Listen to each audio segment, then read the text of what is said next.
I hate to tell you this, ladies and gentlemen. I told you this was going to happen last night, and boy, did it ever. There is a war on Gibson, and hello, incoming. The war against Gibson continues. Well, this is what happened. First of all, there's this group called Media Matters, and it's set up by this self-appointed media gadfly named David Brock.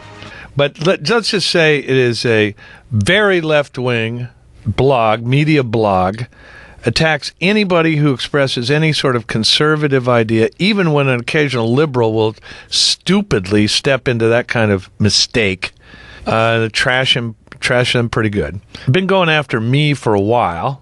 And let's admit it, Angry Rich, we bait him from time to time, don't we?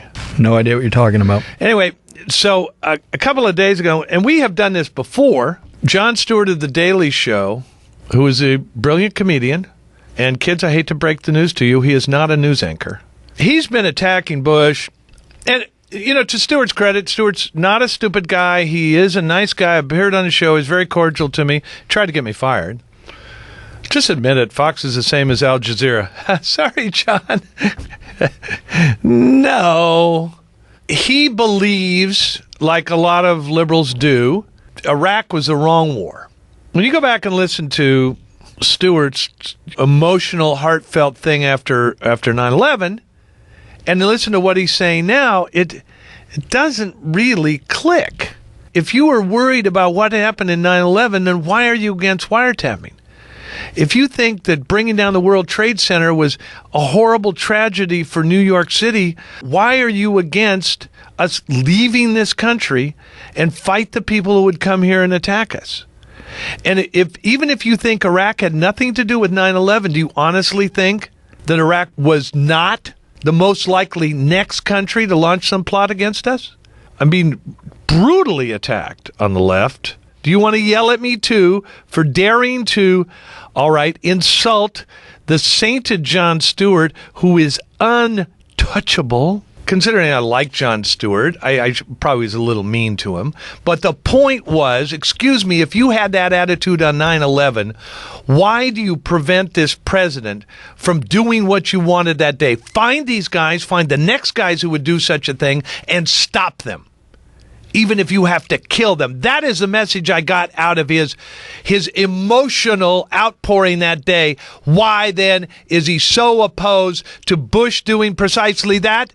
Because all you got to do in this world to get a huge applause, huge ratings, is kick Bush in the pants. The sainted Jon Stewart, trashed here by me. And, you know, Angry Rich, this did produce quite a flood of hate mail. Hate mail. These people really despise you, John boy.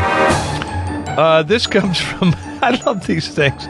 Keith Olbermann nailed you and Angry Rich's yellow-bellied sons of bitches by naming you as the worst person in the world for mocking Jon Stewart's response to 9/11. James Allen, guess what the email account is? What is it? Demo Research. How apropos. It's a democratic research operation. Tom Foskey.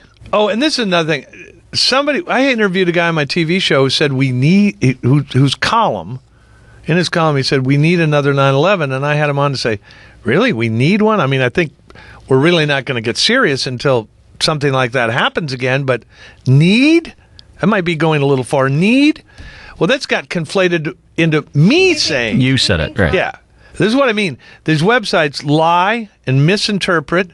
Oh, and by the way, the biggest offender in the misinterpretation for effect department, the purposeful, willful misinterpretation for effect department is Bathtub Boy. I'm staying in the tub. Make Gibson do my show because I don't want to talk about Clinton and his intimacies with Ms. Lewinsky. Personally, to anybody who subscribes to the theory that this country needs another 9/11 with hundreds or thousands killed, here's a funny thing. I don't see any of you suggesting you or your family should be its victims. Secondly, Gibby, Jon Stewart's expression of pain after 9/11, and yours, Gibby, and mine, that was the unity. And no matter what kind of administration propagandist I think you are and how I'll mock you for it, I would never doubt the sincerity of your pain. Oh, please. You got a lot of damn nerve doubting the sincerity of anybody else's. Oh, please. John Gibson, Fox Noise, today's worst person in the world. Singing in the bathtub. Singing in the bathtub. Sitting all alone. Sitting all alone. Sharing Let on Gibby do my Just show. like a I don't need to go in. They'll pay me anyway. Hey, here's the deal. I didn't say we need another 9/11. That is a purposeful misinterpretation of what occurred on TV. And just by the way, bathtub boy, because there will be another 9/11, because people like you don't want us to be vigilant and do things to prevent one, I probably will be the first victim.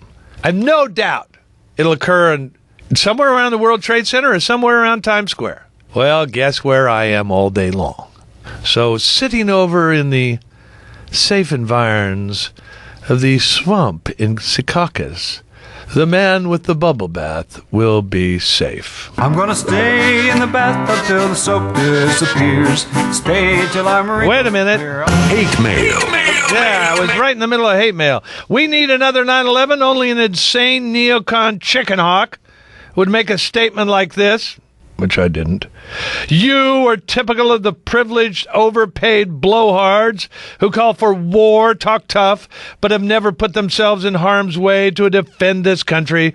My suggestion to you is suit up, take up a weapon, get on a plane to Iraq, or just shut your miserable cake hole. You think I'm going to get invited back on The Daily Show?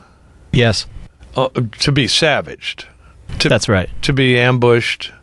To be, Set upon. kneecapped. As many in the audience know that are out there watching, there is a war on Christmas.